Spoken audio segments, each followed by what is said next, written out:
हमारे बगल में बैठा व्यक्ति कुछ खा पी रहा हो, अब तो सब पहचान जाते हैं तो ठीक ठाक रहता माहौल। पहले खाने पीने वाले व्यक्ति बैठते। अभी भी मैं विदेश यात्रा पर था तो वहां पे विदेश से ही विदेश में कहीं जा रहा था, मेरे बगल में गोरा बैठा था। लाल जी हमारे जो हैं वो गले में बैठ के रहते हैं, और ज्यादा ही महक बुरी सी आने लगती है तो फिर ऐसे ठाकुर जी को ढक लेते हैं। थोड़ी देर बैठे बैठे कुछ ठाकुर जी की लीला चिंतन कर लेंगे, थोड़ा नेक सुना देंगे, पद पद कुछ लिख लेंगे।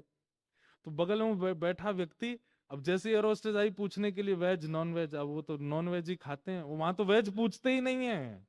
विदेशों में वेज तो पूछते ही नहीं है, वहां तो परोसा ही वही जाता है।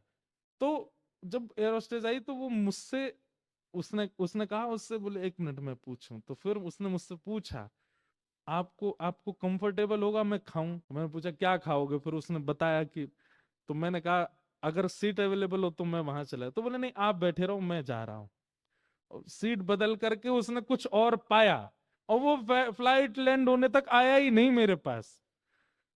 इस बात से हमको ये लगी कि मैं नहीं, लाल जी नेक तो खुश हैं सेवा से, कि एक विपरीत भोजन आदि सेवन करने वाले व्यक्ति को संकोच हुआ पाने से पहले कि इनके सामने पाऊं कि नहीं। कभी प्रतिकूल परिस्थिति में जाइए, और विशेष रूप से हम मंच पर रहने वाले लोगों को तो ये करना ही चाहिए। हम लोग क्या हमेशा अनुकूल परिस्थिति में ही जाते हैं, जहां सब लोग जानते हैं, सब लोग पूछते हैं, सब लोग वंदन करते हैं, सब लोग जय जयकार करते हैं। कभी कभी प्रतिकूल परिस्थिति में जाकर के अपने भजन के पैरामीटर को नाप के आया कीजिए कितना है।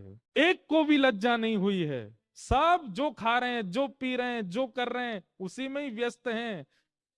अरे चलो, आप किसी मॉल में मत जाओ, पब में मत जाओ, गंदी जगह मत जाओ, ब्याह में ही चले जाओ।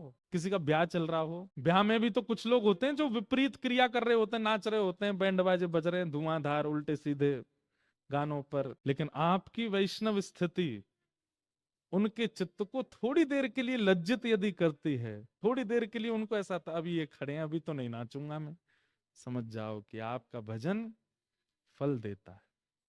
आपका भजन किसी अन्य को दूषित कार्य करने से थोड़ी देर के लिए ही सही रोक तो रहा है, लेकिन केवल आडंबर होगा हमारे अंदर तो फिर जो जैसा है वैसा ही रहेगा, उसमें कोई परिवर्तन आने वाला है नहीं।